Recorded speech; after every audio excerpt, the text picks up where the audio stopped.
지난밤 뉴욕 시장에는 악재가 많았습니다. 코로나19 2차 팬데믹 우려가 다시 부각됐고요. 추가 경기 부양책 관련 논의도 진전이 없습니다. 하루 호재가 있었다면 다음 날 다시 악재가 들이오는 시장이 연속되고 있습니다. 자세한 지수 상황 살펴보겠습니다.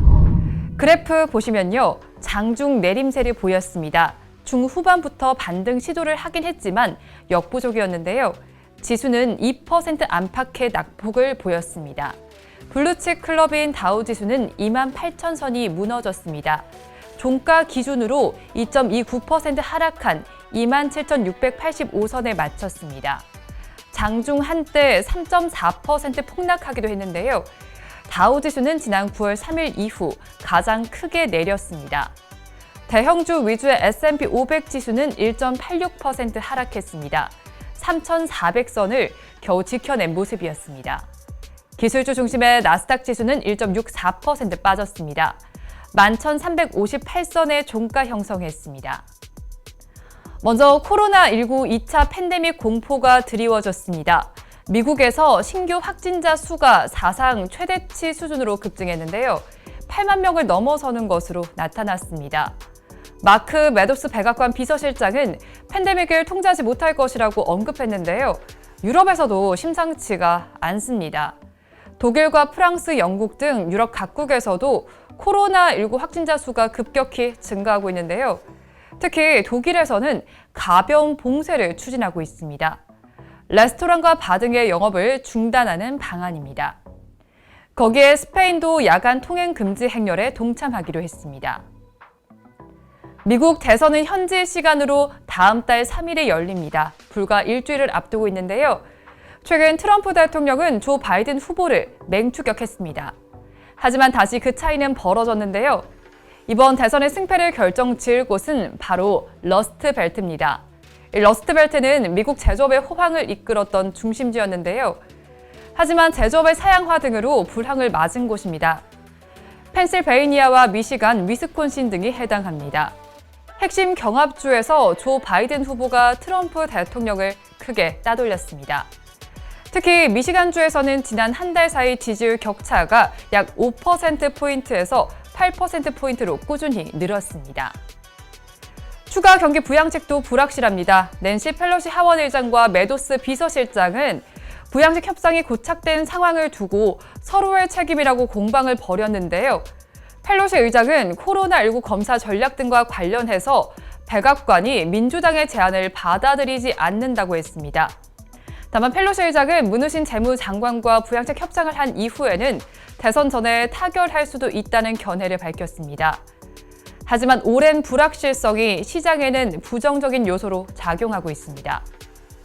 미국과 중국 사이의 갈등도 다시 부각됐습니다.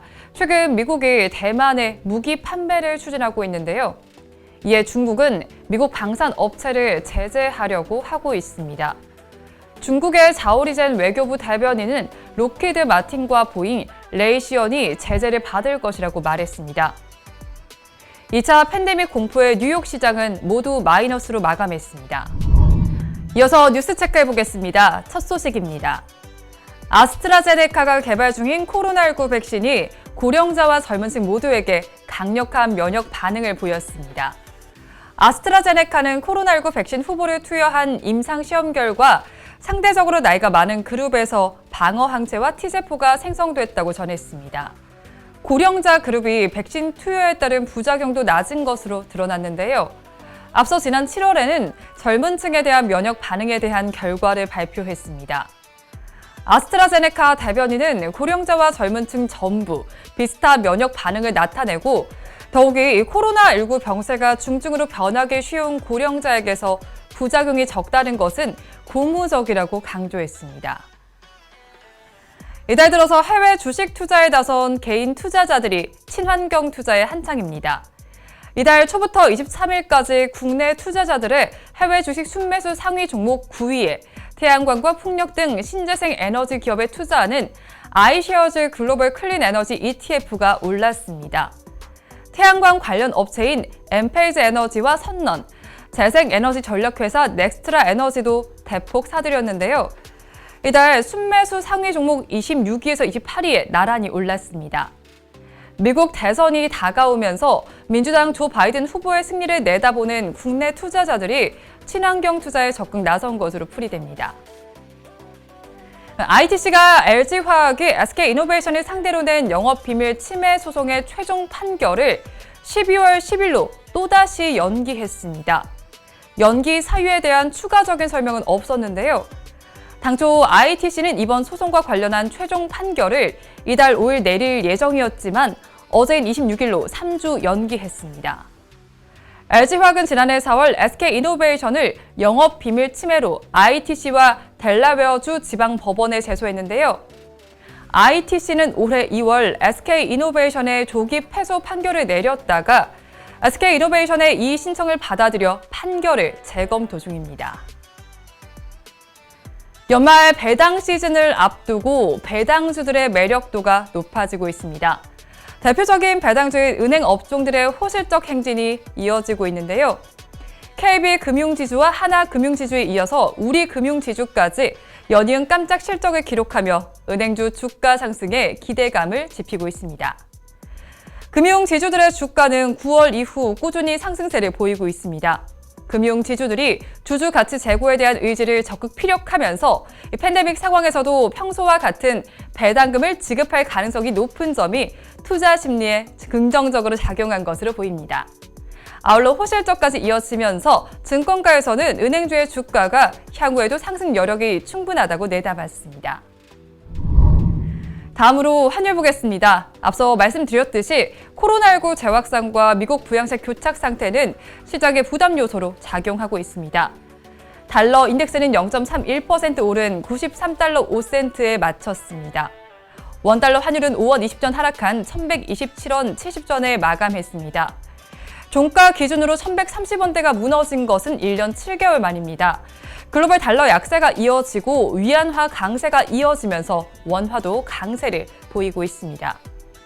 NDF 역외 환율이 1132원대로 마친 것을 감안하면 오늘 원달러 환율은 4에서 5원 정도 상승 출발이 예상됩니다. 끝으로 오늘 이슈앤 테마입니다. 약 1시간 전 3분기 실질 국내 총생산이 발표됐습니다. 코로나19 충격으로 2분기 잇따라 뒷걸음쳤던 우리 경제가 드디어 반등했습니다. 2% 가까이 올랐는데요. 3분기 실질 GDP는 지난 분기보다 1.9%로 집계됐습니다.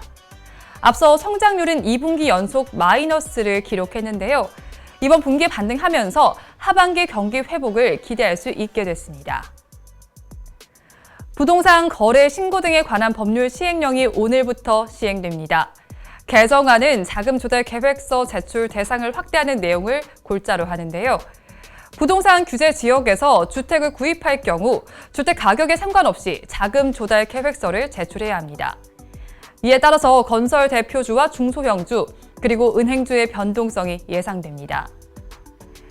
미국에서는 캐터필러와 마이크로소프트가 실적을 발표합니다. 캐터필러의 실적과 경기 전망은 향후 세계 경기를 예측하는 바로미터 역할을 하고요.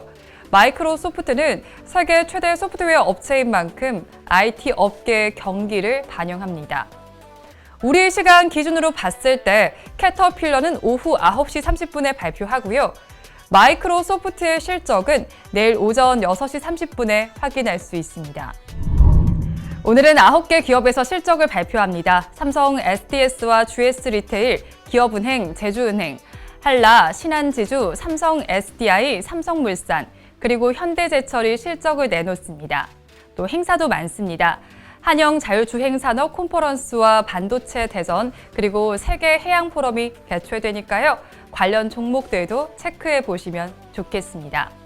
오늘 장 어떻게 흘러갈지 이어지는 방송으로 확인해 보시기 바랍니다. 함께해 주신 여러분 고맙습니다.